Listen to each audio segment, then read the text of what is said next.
The World Bank highlighted that Sri Lanka's financial sector needs to be managed carefully during the post-crisis period, given the rising non-performing loans and large public sector exposures. The report went on to say that a lower level of external trade equilibrium could have contagion effects on domestic trade, economic activity, jobs and incomes. The World Bank, issuing its biannual report, Sri Lanka's Development Update, said that Sri Lanka's heightened fiscal, external and financial sector imbalances and its fluid political situation pose significant uncertainty for the country's economic outlook. This, the World Bank says, underscores the need to address the root causes of the country's economic crisis and build a strong and resilient economy to prevent future crises. The World Bank Country Director for Sri Lanka, Faris Hadad-Zervos, said that the economic crisis in Sri Lanka has had deep impacts, with over 500,000 jobs lost and 2.7 million additional people falling into poverty between 2021 and 2022. He went on to say that the prolonged recovery from the scarring effects of this crisis, in addition to a slow debt restructuring process, limited external financing support, and an uncertain global environment, pose significant risks to the country's economic growth. The report went on to say that a lower-level external trade equilibrium could have contagion effects on domestic trade, economic activity, jobs and incomes.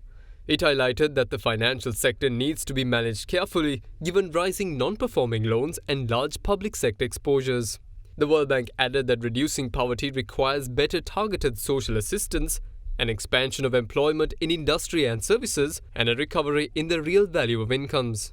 However, they went on to say that strong and effective implementation of the government's reform program, supported by financing from international partners, could boost confidence and attract fresh capital inflows that are key to improving job prospects and restoring livelihoods.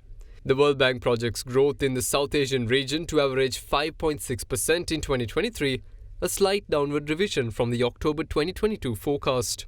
Growth is expected to remain moderate at 5.9% in 2024, following initial post-pandemic recovery of 8.2% in 2021. The report notes that to go from recovery to sustained growth, South Asia needs to ensure economic development is inclusive. The region has among the world's highest inequality of opportunity. The report went on to say that between 40 to 60% of total inequality in South Asia is driven by circumstances out of an individual's control, such as place of birth, family background, caste, ethnicity and gender.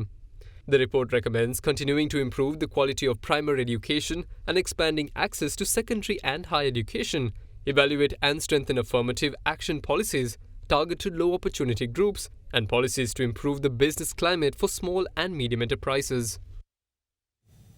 Now, the Asian Development Bank expects Sri Lanka's economy to contract by 3% this year before the island nation experiences recovery in 2024. The ADB highlighted that Sri Lanka's recovery will depend on the progress it makes on repaying its external debt while implementing the reforms stipulated by the IMF, including the reversal of the tax cuts brought about in 2019. The Asian Development Bank, issuing its Asian Development Bank Outlook for April 2023, has projected Sri Lanka's economy to contract further in 2023 before it begins a gradual recovery in 2024, as the country navigates an unprecedented economic crisis. According to the report, the economy contracted by 7.8% in 2022 and is forecast to contract by 3% in 2023 as it continues to grapple with the challenge of debt restructuring and a balance of payment difficulties. The ADB says that reform measures such as the reversal of the tax cuts of 2019 and the recent approval of the International Monetary Fund's Extended Fund Facility arrangement will support the country's efforts to stabilize its economy. The ADB stated that Sri Lanka's recovery from the crisis hinges on timely progress on debt relief and steadfast implementation of reforms. The report went on to say that Sri Lanka entered the crisis on a weak footing as a pre-pandemic macroeconomic vulnerabilities, policy missteps and shocks left the country with thin buffers on the eve of the pandemic. The ADB's Deputy Country Director for Sri Lanka, Utsav Kumar, says that Sri Lanka has a long road to recovery and it will be critical to ensure the poor and vulnerable are protected. He added that it is imperative that the country addresses the root causes of internal and external imbalances, for which an unwavering commitment to reforms is essential. The ADB stressed that the needed reforms include enhancing domestic resource mobilization, improving the performance of state-owned enterprises to reduce their fiscal burden, strengthening public financial management, and encouraging private sector activities through harmonizing trade and investment policies. The ADB deemed improving governance and accountability mechanisms, such as strengthening anti-corruption legislation, building strong institutions, and increasing transparency, essential to address Sri Lanka's economic vulnerability.